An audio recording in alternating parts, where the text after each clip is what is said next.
गणित में वृत्त और दीर्घवृत्त, स्वरूप एवं उपयोगिता।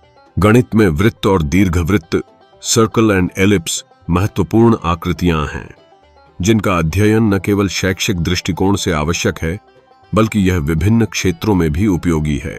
वृत्त एक पूर्ण गोल आकार होता है जिसमें सभी बिंदु केंद्र से एक समान दूरी पर होते हैं।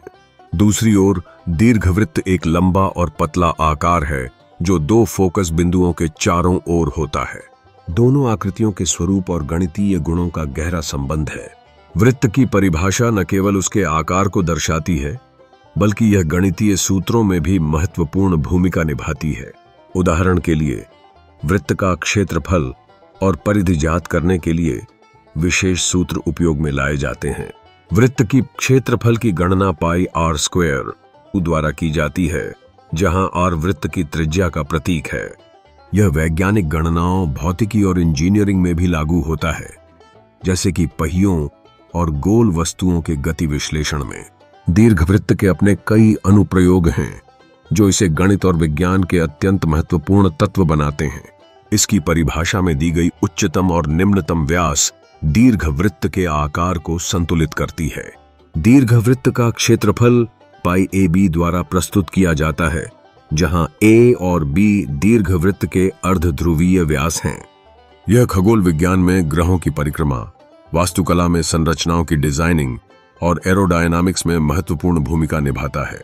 वृत्त और दीर्घवृत्त का एक साथ अध्ययन करने से उनके बीच की भिन्नताओं और समानताओं को समझना आसान हो जाता है। वृत्त का स्थिर और सममित स्वरूप, जबकि दीर्घवृत्त का असममित स्वरूप विश्लेषण और विभिन्न स्थितियों को हल करने में मदद करता है। विशेष रूप से गणित में त्रिकोणमितीय कार्यों और संख्याओं का उपयोग करते समय इन आकृतियों के गुणों को ध्यान में रखना आवश्यक है। अंततः गणित में वृत्त एवं दीर्घवृत्त के स्वरूप और उपयोगिता का अध्ययन न केवल सिद्धांत के दृष्टिकोण से आवश्यक है बल्कि यह विभिन्न प्रायोगिक क्षेत्रों में भी उपयोग का विषय है। इन आकृतियों का ज्ञान हमें शैक्षणिक रूप से समृद्ध बनाता है और जटिल समस्याओं को हल करने के लिए एक ठोस आधार प्रदान करता है। इस प्रकार गणित में वृत्त और दीर्घवृत्त न केवल शैक्षिक बल्कि व्यावहारिक दृष्टिकोण से भी हमारी सोच और समस्याओं को सुलझाने की प्रक्रिया को आगे बढ़ाते हैं।